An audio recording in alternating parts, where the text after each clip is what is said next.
Eder, Mech, Pallister. Claudio, Sebastiano dice che non hai le prove di ciò che dici. Se non possono essere considerate prove migliaia di telefonate e di messaggi che sono là, non so cos'altro. Cioè io, è chiaro che con Lilli eravamo clandestini e un clandestino deve fare le cose di nascosto, mica in questo caso anche a Trieste arrivano tutte le notti i clandestini dall'Afghanistan e non camminano per la strada principale, sono sempre per i boschi.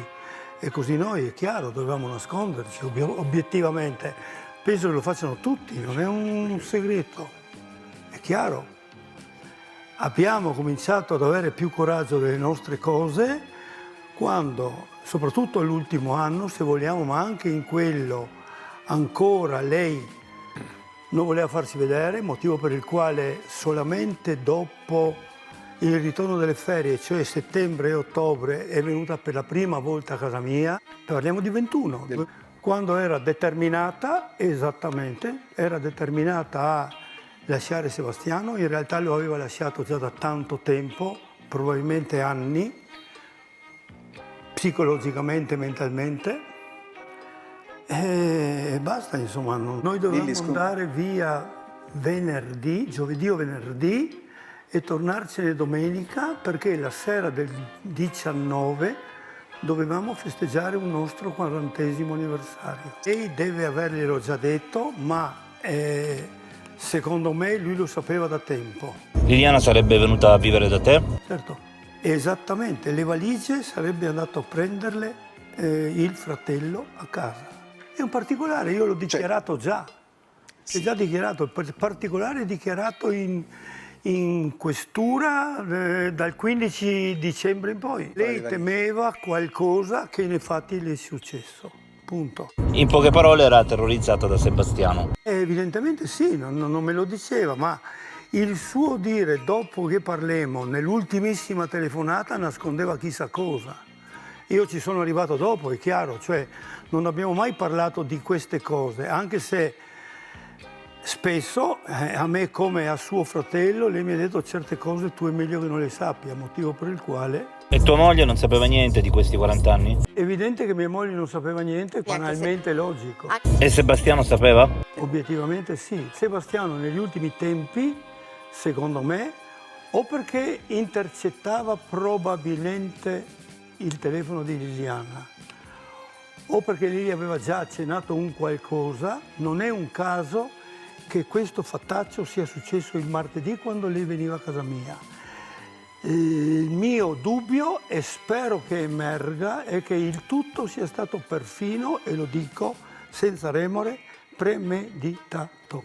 Ma quelli che aspettava Liliana erano 2 sterpinini?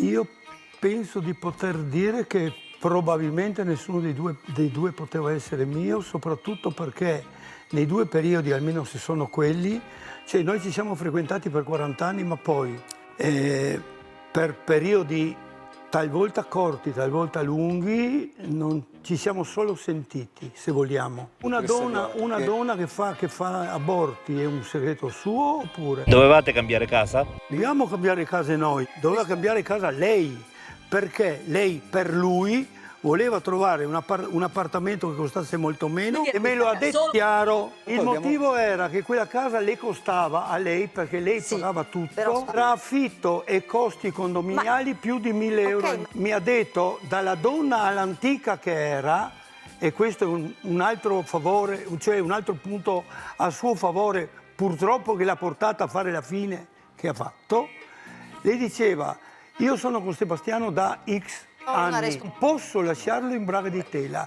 L'ho dichiarato in polizia il giorno dopo. Lei ci pensava da tempo.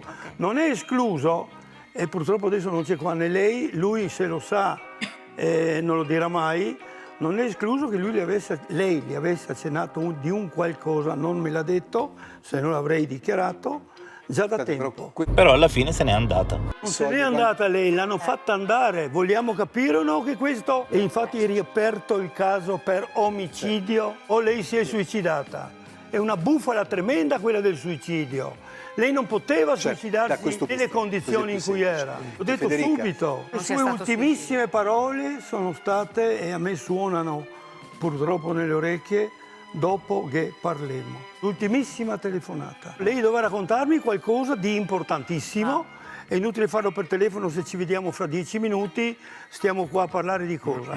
Il concetto è questo. Di cosa doveva parlare? Di quello che era successo quella mattina che ha fatto baruffa con Sebastiano, altro che Topolini. La notte che ha pianto perché hanno fatto baruffa, non perché le doleva il pancreas.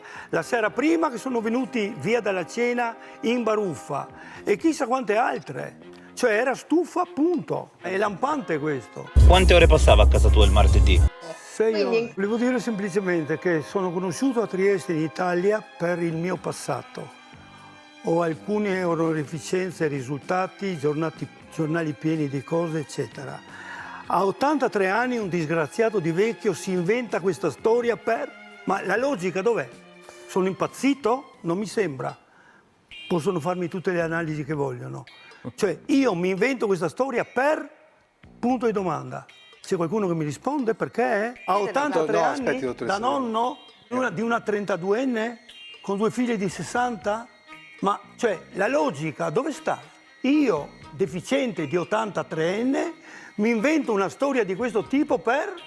Sergio ha mai confermato che doveva andare a prendersi le valigie di Liliana a casa di Sebastiano? Poteva confermarlo perché non sapeva, come nessuno. Lo sapevamo noi due e basta. Per paura di quello che poteva succedere, punto. A lei. E sono contentissimo che dopo tanto tempo, 2 anni e più, quasi 3, anche il mio vaniloquio abbia contribuito a essere ancora qua a parlarne.